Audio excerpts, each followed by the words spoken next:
Lorra Brown is coming up. She has ever made it her mission to provide financial empowerment to individuals and entrepreneurs. As founder of J. Stevens and Associates and Lorra Brown Enterprises, her active practice focuses on strategies for growing businesses and financial empowerment.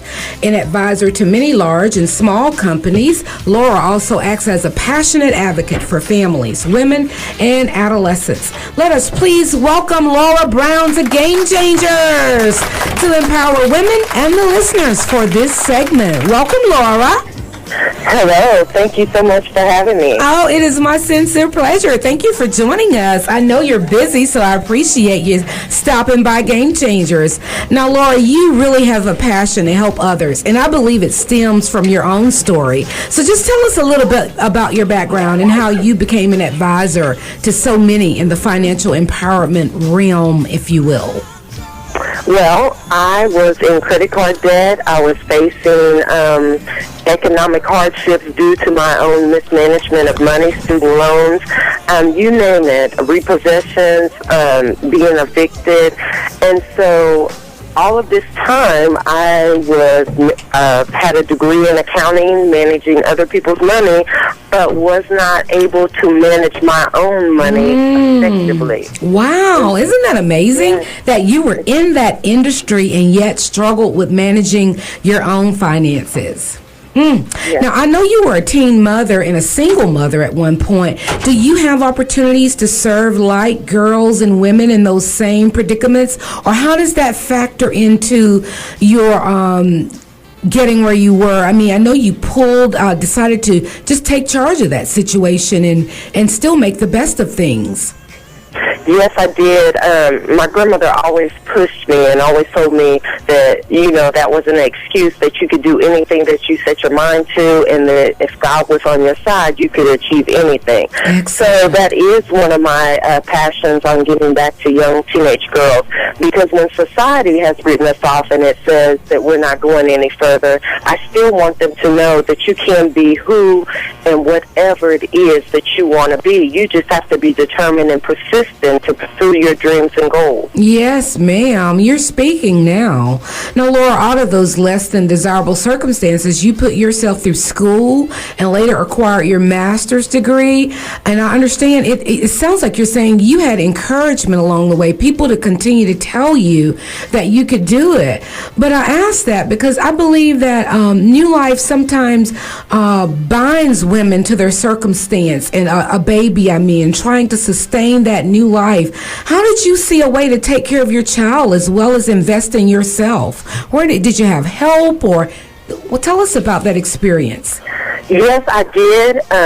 I knew that, and there's nothing wrong with McDonald's, but I just knew that that was not the future that I wanted for myself or my children. And so my grandmother did help me.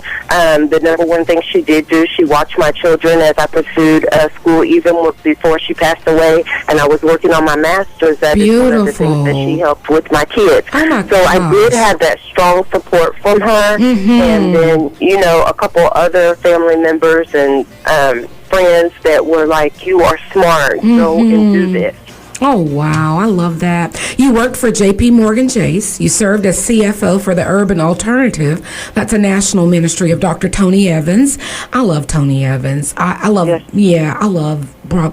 international broadcast ministries anyway. But I know about the work inside of those corporates and ministry. I know the latter, that can be challenging in a lot of ways, meaning it's corporate and its ministry.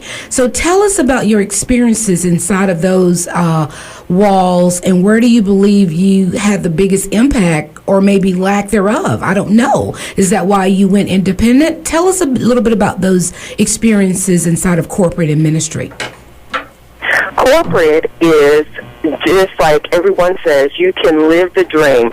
the quicker that you progress, you can go up the ladder, but that also means sacrifices. And the same thing as ministry. People think because it's the church that we don't treat it as a business, and that's the number one place that I was able to, succeed because I had the business mindset, even though I had the heart of ministry. And so those can be very challenging. It is times that in those ministries that we are going around the world traveling. So that means there's time away from your family. That means if there's productions put on, like, for instance, conferences and things like that, then there's a whole week that we are not at home with our family, that we stay in hotels or wherever. So that means sacrificing. Exactly. Of those things. But for me, it was such a great enjoyment because it led me to my next chapter of my life, going independent, being able to start my business, being able to consult with other, companies, seeing the smaller companies who want to be at the Fortune 500 level of how to maximize everything that you have and strategize and get there. Goal setting. So, that would be my only downside. It's just like corporate America. When I began to travel in J.P. Morgan Chase, I was gone from home for a month doing training for each series every time I progressed in the company. Got it. Yes, no, I totally concur. I worked in a broadcast ministry for nearly 10 years, and like you said, people continue to confuse it with the church. They didn't realize that it was as big a corporation as any Fortune 500, and that's where I exerted most of my business experience as well, and was able to climb up the ladder and learn more there as far as management and organizational life is concerned than anywhere else I had worked. Now, you have events here in Atlanta a lot, but you live in Texas.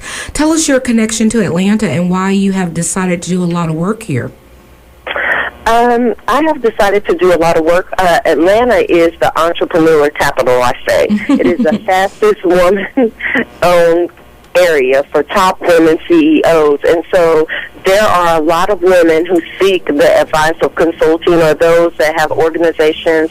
There's various women organizations that I work with, and so they asked me to come out and do a lot of training, a lot of teaching, and so I'm always happy to travel and, do my first love, which is training. I love that. And you are going to participate in the Atlanta Gospel Fest coming up here in August 1st and 2nd. Is that correct?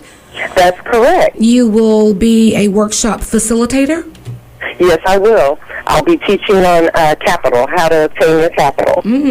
Now, among your topics that you teach about setting financial goals. What does that mean exactly, Lorra, setting a financial goal? Basically, it means that even in your business or your personal life, that you need to have some type of goal, know where you're going, and make sure that it's measurable. Make sure that it's realistic. And within that goal, the money that's coming in and the money that's going out, that will help you to minimize wasting. Now, how does one separate their personal finances from their business finances? I mean, what are the practical steps around doing that? I know that's one of the things you advise on. The number one thing, whenever you think about starting a business, you need to start a business bank account. Whatever your name is, file for your DBA and take it to the bank and open up a bank account. That's the number one thing I suggest, because one of the things what you don't want to happen is that you have your business money and your personal finances together, because that opens a room for audits. It's just good practice that you segregate the two. And then, there's a legal entity. If you're a corporation, they require that you must separate those two. Wow. That's good. That's good information. And then, of course, you ascribe to the age-old financial adage to create a budget. I mean, how do you get people excited about that, or what spurs them to really take this step? I have to mention, when I had my brother on here, he's a bit of a financial expert as well, and I was telling him, I don't really enjoy some of these practical steps around around managing your money. And he said something that was pretty sobering. He said, it's your money. I mean, it's your money. So, but how do you really spur people into action actually get excited about? Creating a budget, something as simple as that. I always tell them, look at what's going out. One of the things, I have a tool that I look at that we download into a Excel spreadsheet, and it'll give a pie chart. So people tend to be very visual. Either they want graphs or pie charts. Numbers, sometimes if you're not a number person, will work. So once we do that, then I start showing them the areas of where they're spending excess money. Because the number one thing that happens is, and I'm sure you've done this a lot, you'll say, man, where did all my money go? And then you'll start thinking, no, that's never happened to me. Yes, it has, Laura. Yes, it has. Yes, it has. Yeah, they'll say, where did all my money go? I just had this on Friday. Today is Sunday. And so whenever you show them those type of tools, then they begin to see all the spending habits that they have assigned and how much money that they tend to be losing. Because one of the things that has happened in this day and time is, I love this term, we are a microwave generation. We want it now. That's right. So we tend to have debit cards. We're no longer writing checks and recording them in the checkbook, but some of us have the bad habits where we just be writing and not recording. So we just swipe the debit card until it says declined. So this way, you know, you can know how much money you actually have. Or sometimes we have people who will check their apps every day, but they just look at the balance. So today, if the balance says $525, and then tomorrow it says $120, they're like, ooh, what happened? Not knowing that they set up for automatic bank withdrawals, you know, just not knowing that I went to Starbucks, I swiped my card this morning, it was $5.65. I went to lunch, it was $15, and then I went here and bought another Starbucks. So those type of things add up, and before you know it, you've exhausted more money than you ever thought about. That's right. That is good. That's good. Now, Laura, you have been featured in several women's magazines, and you have a lot of press on the web. But what is the real message that you're putting out there? What do you want women to really grasp about their finances? And I say women because I think that's your focus, isn't it? Or your target audience, if you will, or target market. I really want women to have a healthy relationship with money, for you not to be afraid of money and think that money is bad, but just to really have a healthy relationship with money, because sometimes there's some things that are inside of us that tend to prompt our spending habits, whether it's in business or in our personal lives. Wow. The decisions that we make. So my main goal is just to educate women about money and to help you find the resources that you need to have that relationship. And I bet you do it well. It certainly sounds like you are presenting the subject matter in a real proficient way here today. I hope that I will be able to take in one of your workshops or conferences coming up soon here in Atlanta. I've connected with you on social media, and I am so happy that you took time to share with us today on Game Changers. In closing, Laura, what would you like to share with the listening audience? I would just like to share with them that if they want more information about me, they can go to my website, which is www.LorraBrown.net. They can find me on Instagram, Lorra Brown, Twitter, Lorra Brown, and my Facebook page, which is Lorra Brown. Perfect. I thank you. Thank you. Take care of yourself. You too.